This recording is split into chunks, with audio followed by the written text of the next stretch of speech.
Thank you very much for coming. I'm very grateful for all of you for having taken time out of your very busy day to be here today.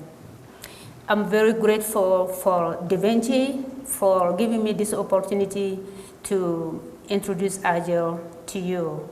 This is my very first time of giving a presentation in front of an audience beside my classroom presentation. I would like to also thank my board members. They were very supportive and really supported me and gave me confidence to be able to go on. Dr. Peo at CSU and Carl and everybody on the board.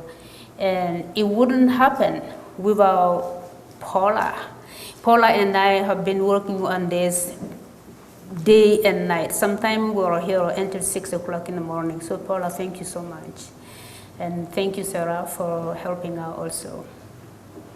All right, Agile, Paula, maybe you should show the first video. Maybe I should say that I'm from Mali and I came here. Sorry, 1 second, pause. Sorry. See, I told you that this is my first time. So I came here in 1992 from Mali. Things happened. I ended up staying, and I'm grateful that I learned a lot of stuff here in the United States, and I'm now trying to help people back home. And this video will show a little bit of the story about what Mali was before and what it is now.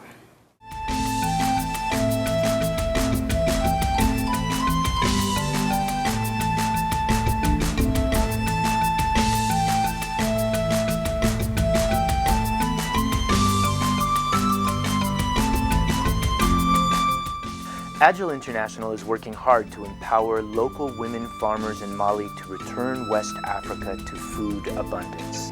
Fatou Doumbia, founder of Agile International, has made it her mission to bring back the pride, joy, and necessity of Malians growing their own food and taking care of their own land. Skills that she has watched disappear in just one generation. At one time, Mali was a thriving culture where food was grown by women within their communities, and there was enough to go around. Mealtime was when everyone shared stories, laughed, and came together as a community. I was raised by my grandmother. Every afternoon, she would fix a snack of fresh fruit called ulakajan. Everyone ate from one big bowl. We shared everything. If strangers came to the family, they would be automatically welcomed and included as a part of our extended family. Meals were the foundation of family life, of village life, and of the Mali culture. This is when stories and knowledge were passed down from generation to generation. Everyone was included. We were all family. Everyone belonged. That was my culture in 1992. When Fatou returned to her home, 17 years later, she found a different Mali. Food was more scarce and people were living off a single meal rather than 3 meals a day. Times were more desperate. I saw young mothers with their babies abandoned by their family. They were struggling to get 1 meal a day. I had never seen that before. So for that video, what I wanted to say there is when I was growing up, I had the opportunity to have 3 meals a day. I had the opportunity to, on top of the 3 meals, to have a snack. I had the opportunity to spend time with my parents and my grandparents, and they would tell stories during those meal time. And I also had the opportunity to go to school for free. I didn't have to worry about clothing. But then when I returned, I found out that none of those were possible anymore. They had to pay for school, and they didn't have the 3 meals, so the story time wasn't there anymore. And so, the story time is when we were supposed to learn the culture, and we would rehearse the culture. If we were not with our parents and among the kids ourselves, we would go over the stories one person at a time and to tell our favorite stories. So it was really sad to see that none of those were possible anymore. The way I found out about the young mothers with their babies that were abandoned was a police officer who was a friend of mine. When he came, he heard that I came from the U.S. He came to say hello, and he told me about these girls, and he actually took my hand. So I went and actually saw these girls with my eyes. And one of the girls actually, it wasn't just the girls from Mali, these were girls from all over. I don't know how they heard that there was a program in Mali helping girls, but one girl walked by foot from Burkina Faso to Mali. And all of these girls are under 21. So above 21, they were not in the program, but they were all under 21. And so the police officer said, when you come back to the United States, you need to help these girls. So I said that I will do anything that I can to help out, and that's how I did get started.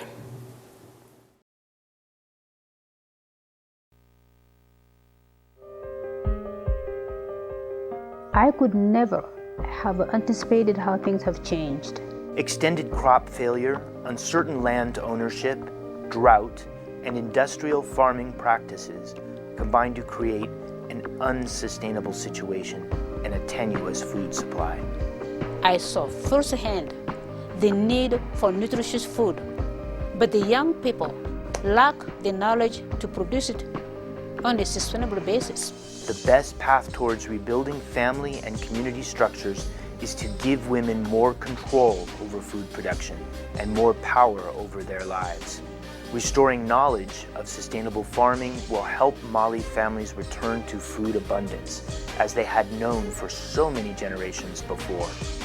Arriving in America with very little, Fatou worked her way up into a job as a systems analyst at IBM. She used her business sense and income to buy 35 acres of land, which is now the Agile International Training and Innovation Center to restore sustainable farming in Mali. Agile International is embracing the age-old saying, give someone a fish and they will eat for a day. Teach them how to fish and you will feed them for a lifetime.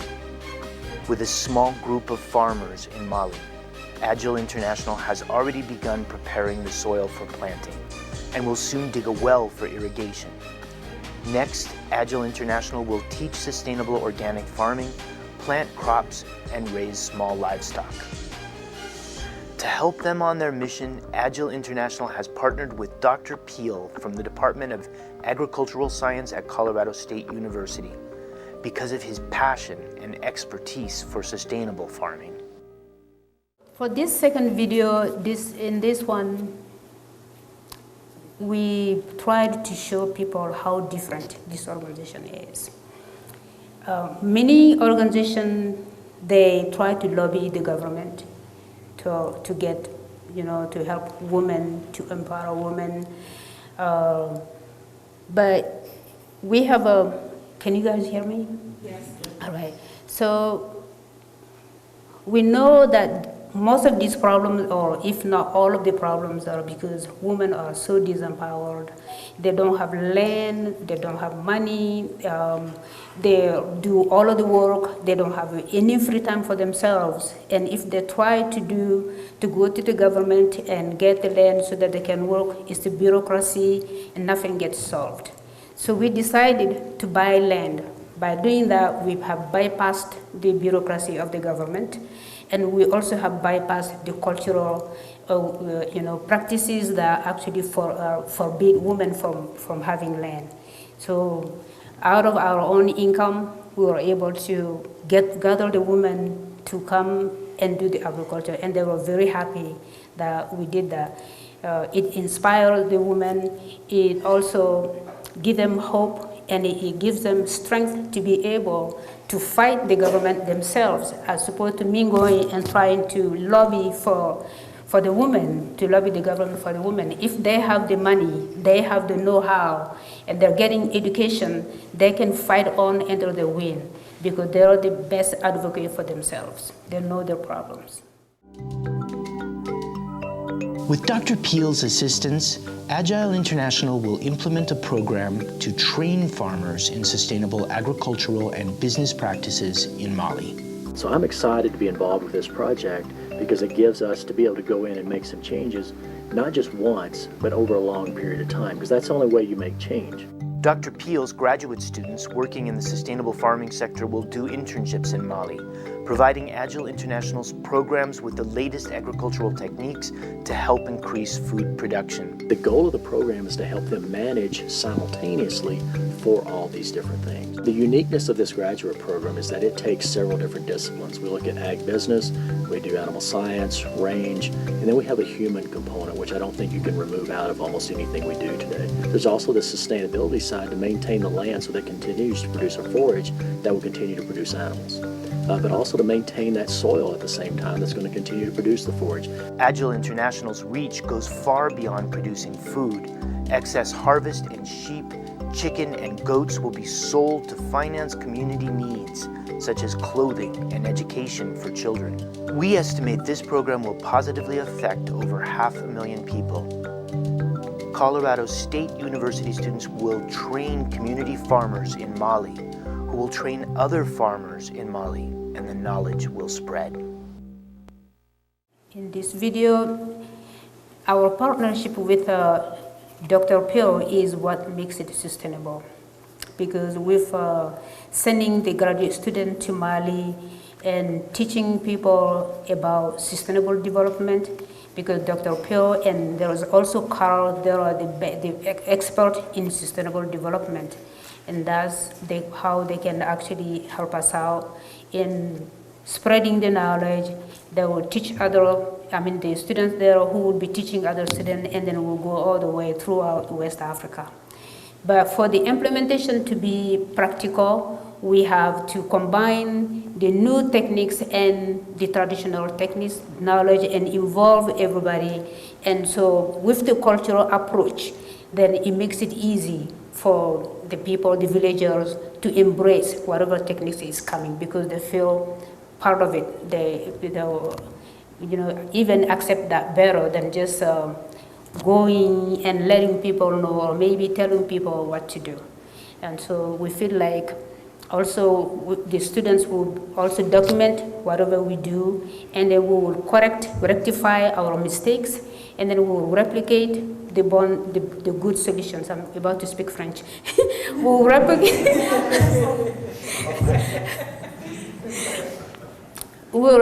replicate the good solutions across Mali and West Africa.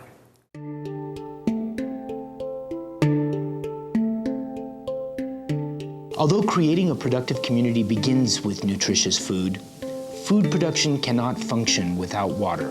Women in rural areas in Mali are sleeping by the well because of lack of water. And that's not all. Women also struggle to get access to basic medical services and preventative care in the villages.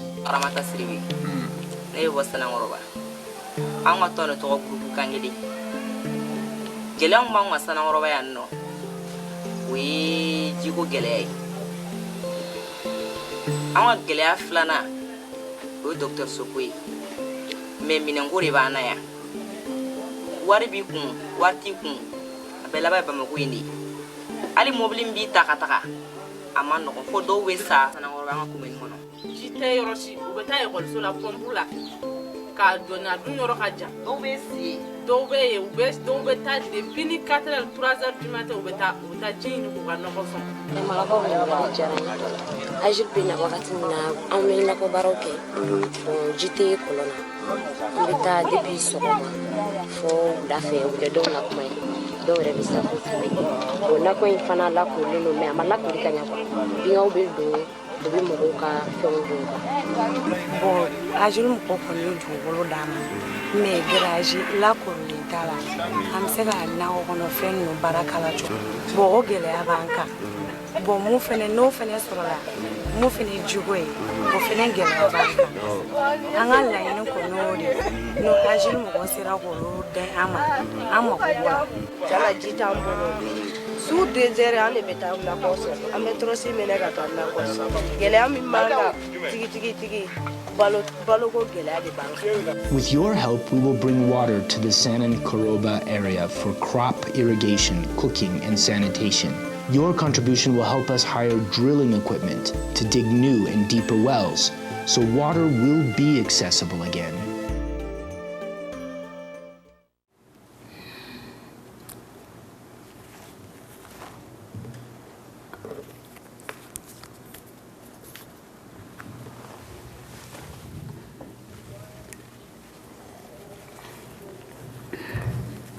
I'm so sorry. Each time that I watch this video, it just makes me cry.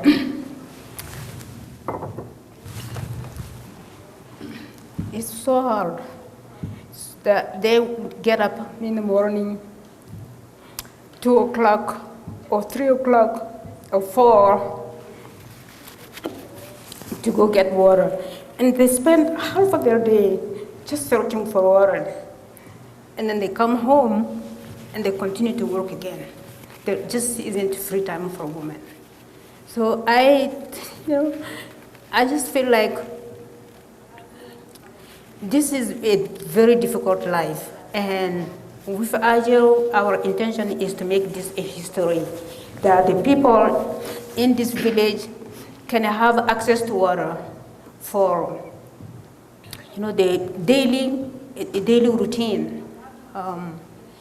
Another thing that they have difficulty with is having access to clinic health care. So when a woman conceives in this village, it's very difficult for them. They begin to worry about how are they going to actually reach the capital city when they're about to give birth to a baby. It's very difficult. So with the organization, our intention is to be able to develop the community in a way that we will have clinics there, we have a school there, and they will have food, and they will have income, and also have access to water. That's our goal. But I'm so sorry, because this video just always, each time that I look at it, it makes me cry. Each time that I look at it, it makes me cry. So, but that's the truth that they're living.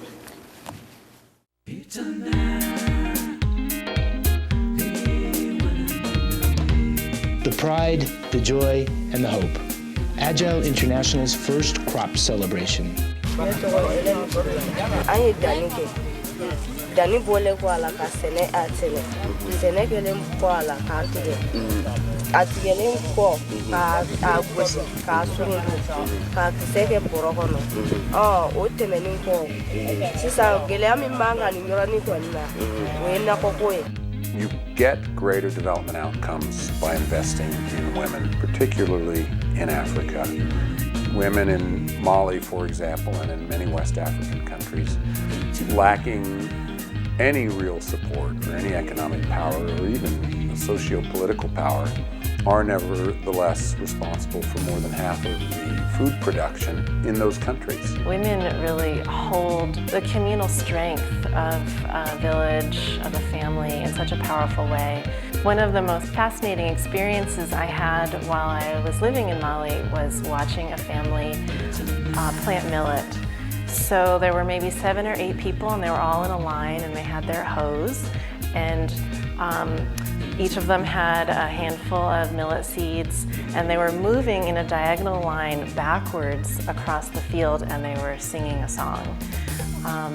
So it was communal, it involved music and movement, a ton of energy. I mean, they did this for hours and hours and planted huge tracts of land. And it was fun. It's harvest time. Music, dance, and tons of energy.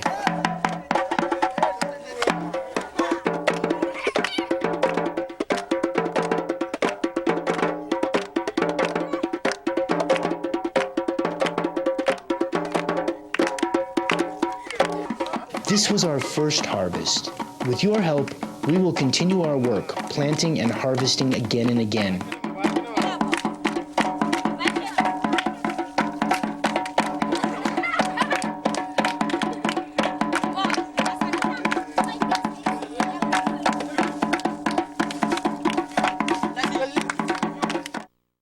So So this is where we're very happy that we made it to this point on our own.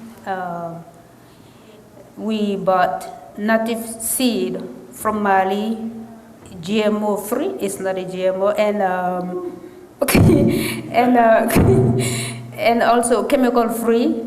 And the farmers, when they did this, they were all paid. Everything was paid, but it was all out of our own pocket. But we're very happy that we were able to make it to this point, and we would like to be able to, take it to the next level.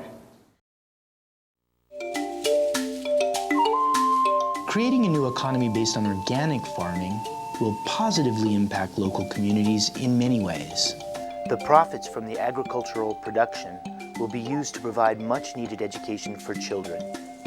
This process will also help create jobs, strengthen the economy, and contribute to peace, not only in Mali, but throughout West Africa. Agile International's business model is to create a self-sustaining and permanent solution to Mali's hunger, while advancing the cause of education and empowering women. So I appreciate the opportunity for CSU to be involved, but there's still a lot more to do, and that's why we need your support. And thank you, Dr. P, for this support. I appreciate it. You're welcome. Yes, there is a lot more to do, because even with women being the strength behind farming in West Africa, they have no control over food production because they have no land ownership. Your contribution of $50 can change that by purchasing land trust for women farmers, giving them opportunities to produce healthy organic food for their families and communities. So please join us today. Learn more at agileinternational.org.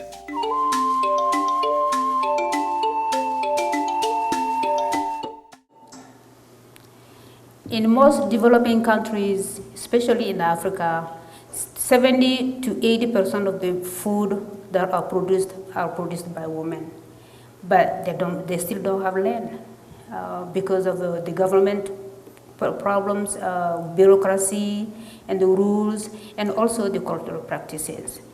And because of those problems, they don't have income. They live in poverty, and the girls ended up the one that pay for the price because they get pushed out of school early to be married, so they're not a burden, or to work to help the family. And this girl is an example of that. She was married at the age of 16, and actually it's amazing that she's actually my niece. I couldn't convince my sister enough. I did everything, and she would not let her be in the family. They pushed her out, even with all of the help that we did. So they married her, and she got beaten by her husband many times, and finally she ran away. And now she's back at home, and she said she would like to work for Agile so she can help other girls to, be able to stand up for themselves, and when she grows up, and help women fight the lack of education, also the fact that they don't have access to health care, and also to have access to clean water. So that's what she said that she would do. So, and that we're just really very excited with the opportunities that are coming lately to Africa that we just found out. Not really found out, but we just learned through the TV about few months ago, or a few weeks ago, the Africa Summit, when the head of the people came here to have a summit with Obama. And when I was listening to the PBS, and they said 6 out of all of their 7 opportunities, I don't really know, but it came from Bloomberg, and they said there are 7 opportunities of economic development, and 6 out of those 7 are in Africa. So I'm very happy and excited that this will be a good time for women to be able to, move together to get to change their position. and get some voices and really have different living condition that they have right now. And thank you very much for listening to me. Thank you for taking time to be here. Thank you.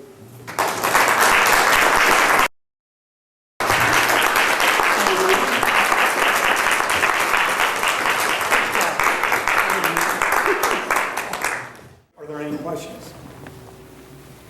Do you have any questions? Well, thank you. The question was, why are we, Agile International, growing millet as opposed to wheat, right? Or corn. Or corn. Yeah. Well, millet is a very traditional grain in Mali. It's grown by almost every farmers in Mali, and that's what they know. People have started growing corn a lot in Mali, but because it uses so much water, and some of them use it for to feed animals, as opposed to giving it for food. So, and this is used specifically for food.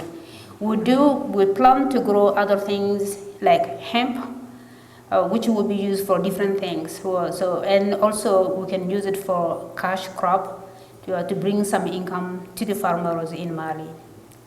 Thank you. The question was, the students from Colorado State University are coming to help us in Mali, or other non-profit organizations that will be coming to help in Mali. We have partnered with a coalition here. It's called Colorado Coalition for Africa Empowerment, and that's a group of 10 different non-profit organizations.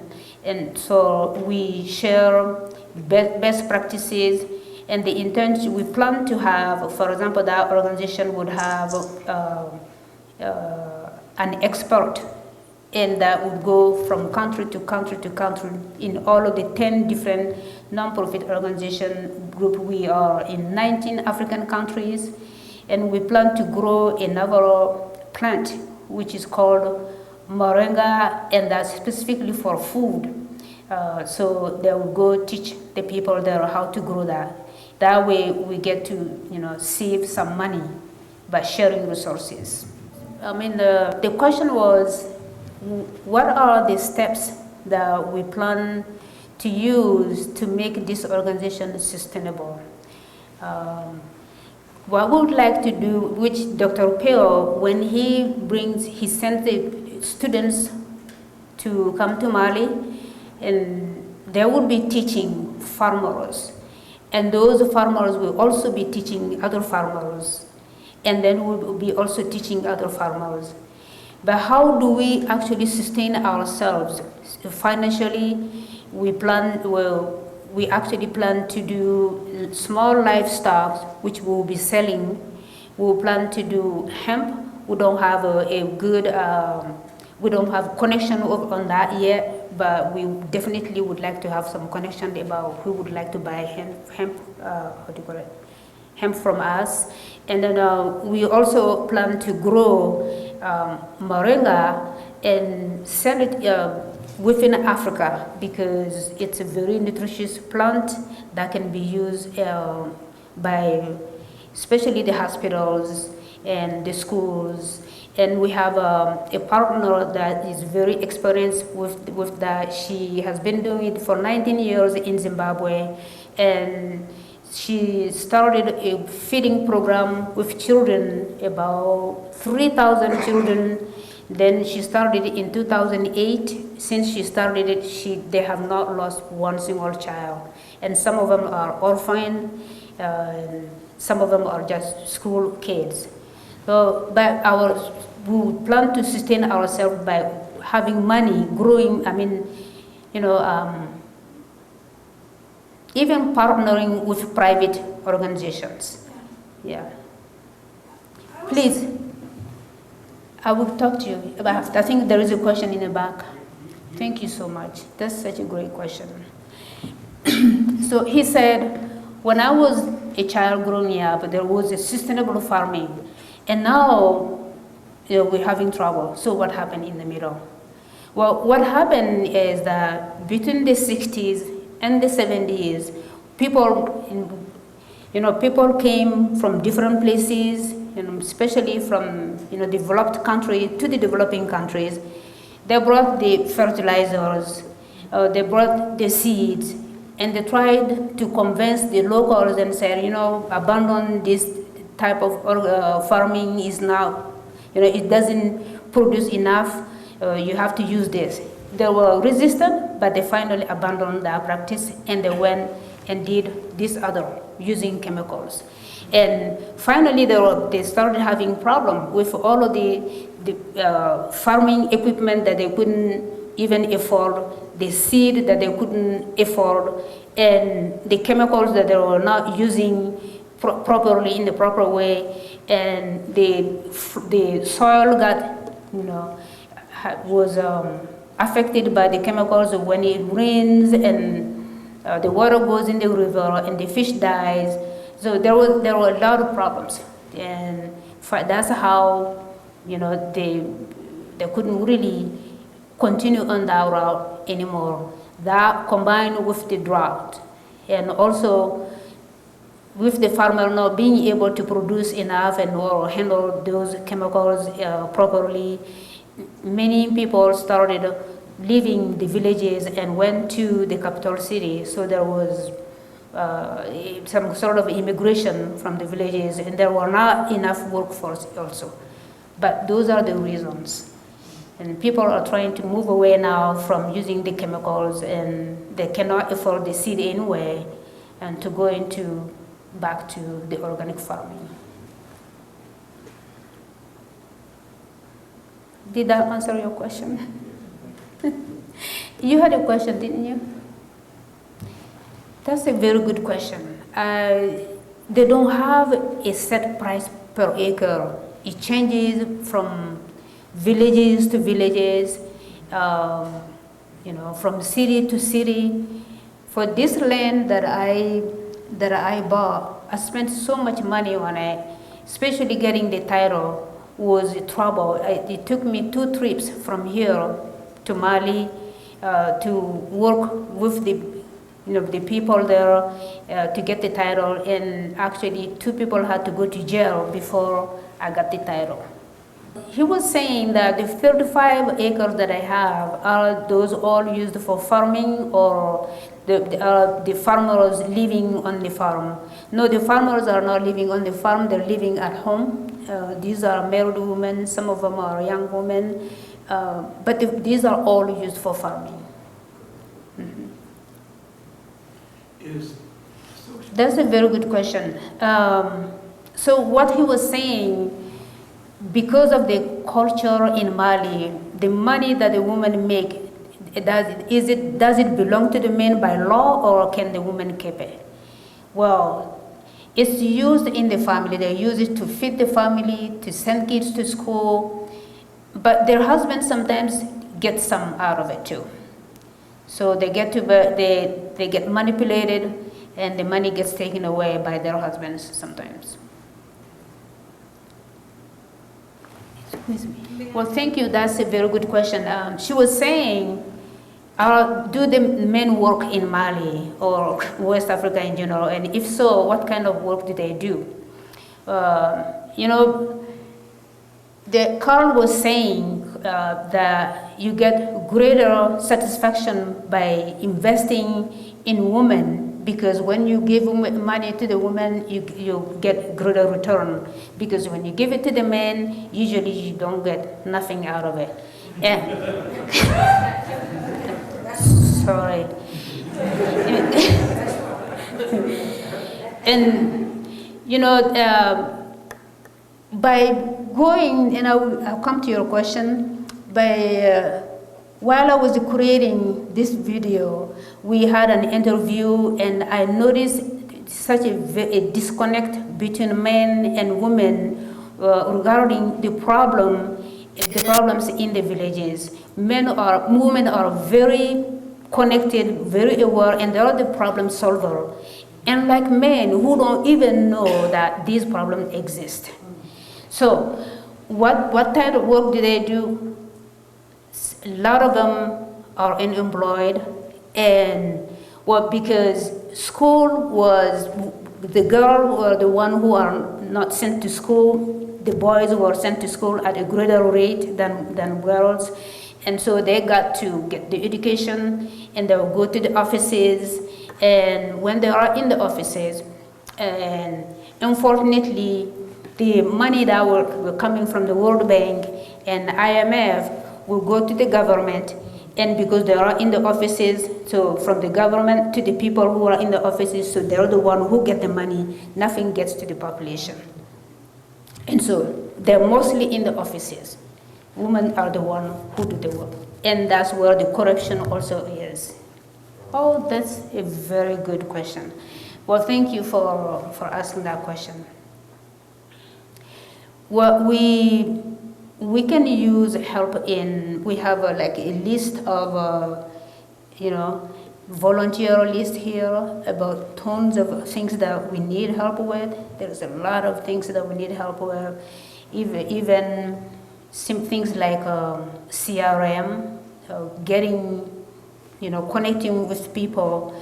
And we're about to have a big event. We're planning on a big event, and please, I would like you to come. We're gonna have a lot of food, from different kind of food from different places, and a lot of different music. It would be great to have you there. If people can help us with that, getting the word out, that would be also great.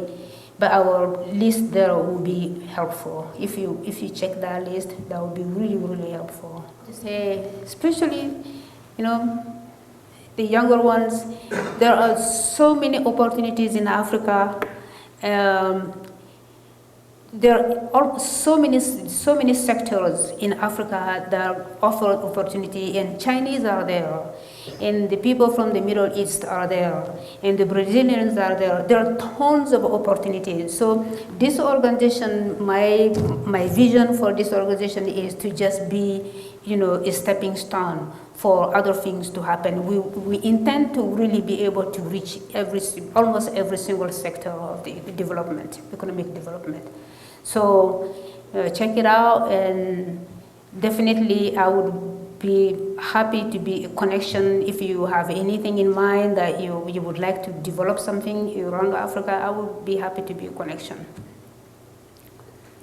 Yes, please. The brochure mentions some new type of air transportation.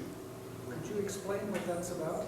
Well, thank you. That's our partner. We have partnered with a private company, and because the infrastructure in Africa is such a problem, the roads are horrible and the distances. So, and because we're in the era of clean energy nowadays, that gentleman is actually right now in Africa, in Mali. His organization's name, company's name is Wings for Farmers, and it uses the same kind of transportation system as a glider, isn't it? And so he's in Mali now it's going to be, the great thing about that is it's going to be deployed in Mali. So he actually helped him get connected to, sent email to everybody that I know in the United States and in Mali, and got him connected to the people to the Agile people in Mali. So when he got there, Agile people were the one that took him from place to all of the different ministries about what should be done. And so he initially went for 1 month, and then he said he definitely loves it there, and he checked different kind of engineering systems, and the people in Mali, what they've done, they took an engineering part here and another engineering part here, and they cloned it. But based on what he said the clone machine that he saw was stronger than the other one, the original ones. So he's there. Now his 3rd month in Mali, and he said he definitely loves it there. He's going to be deploying that in there. So this Levopter, that transportation system, will be taking farm product from remote villages to the market, and to areas where it's really for example, in the desert where they're having fight and stuff for the north, they don't have enough food, and so it will be taking food and any other farm product to those remote area. And he also intends to take the farming product from Africa in general to also as an export to Europe. So we'll be working together, which will be really helpful for us. You know, I didn't, not that I didn't think about it, but for some reason I didn't know that. So everything that's been happening so far came from my pocket. And the reason was to just make them comfortable so they don't have to stress over credit or debt, but to definitely push for sustainability. So we produce things on our own and we sell it, and it comes right back into the organization. We were having to have external pressure for credit. Great. Or government, or any of it. Government or private or anybody, but it all came out of my pocket. Yeah. That's our problem. We must dig wells. We have to dig wells. Some communities are closer to, for example, we have a Niger River. For communities that are closer to the Niger River, their problems can be solved easily by just the irrigation. But for communities that are farther inland, they definitely need wells, deeper wells, so they can actually have some pumps or towers built up to help them out. Thank you so much for sharing the story. We have a website there, information over here, and she'll be here for a while longer, but don't just make her stay on the stage, let her come down and meet you folks. Thank you so much. Thank you.